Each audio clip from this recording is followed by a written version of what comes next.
Signori consiglieri, signori soci, sono Giuseppe Algeri, dipendente di Veneto Banca e coordinatore della FABI, il sindacato dei bancari. In primo luogo approfitto del tempo che mi viene concesso per invitare il Consiglio di amministrazione ad avviare rapidamente i tavoli di conciliazione per il risarcimento dei soci danneggiati dal crollo del valore delle azioni, a partire da coloro che si trovano in maggior difficoltà.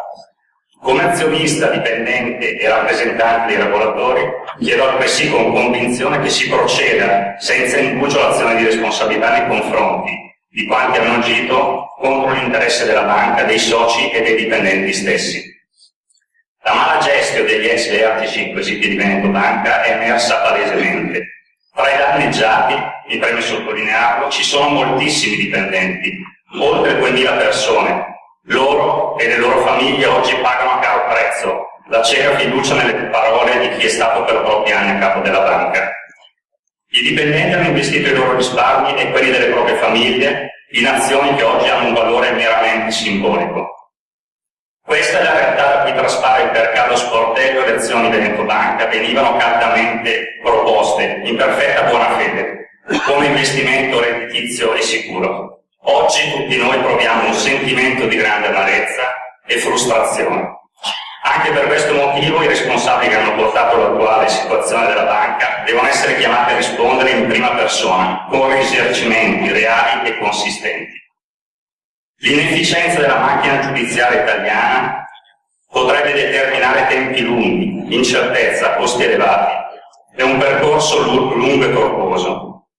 Tuttavia non possiamo consentire che chi si è macchiato di gravi reati, chi ha pregiudicato i risparmi di migliaia di famiglie, chi ha ridotto la banca in queste condizioni, costringendo i lavoratori a scendere in strada per difendere il proprio posto di lavoro, rimanga impunito. Propongo che qualora in seguito all'azione di responsabilità la giustizia dovesse prevedere un risarcimento a carico degli imputati, questo dovrà essere destinato ai soci, a cominciare da quelli più deboli, e naturalmente anche i soci dipendenti, vittime essi stessi di un vero e proprio raggiro. Concludo con un forte richiamo al Consiglio di amministrazione affinché nell'operare secondo etica, correttezza e trasparenza tenga ben fermo il principio della salvaguardia del destino di questa nostra banca, dei suoi dipendenti e dei loro posti di lavoro. Sappiate che i lavoratori seguono con estrema attenzione il vostro operato, mentre profondono quotidianamente il loro impegno e la loro dedizione in un contesto veramente difficile. Tutte loro si aspettano la dovuta attenzione e auspicano strategie lungimiranti. Grazie. Grazie.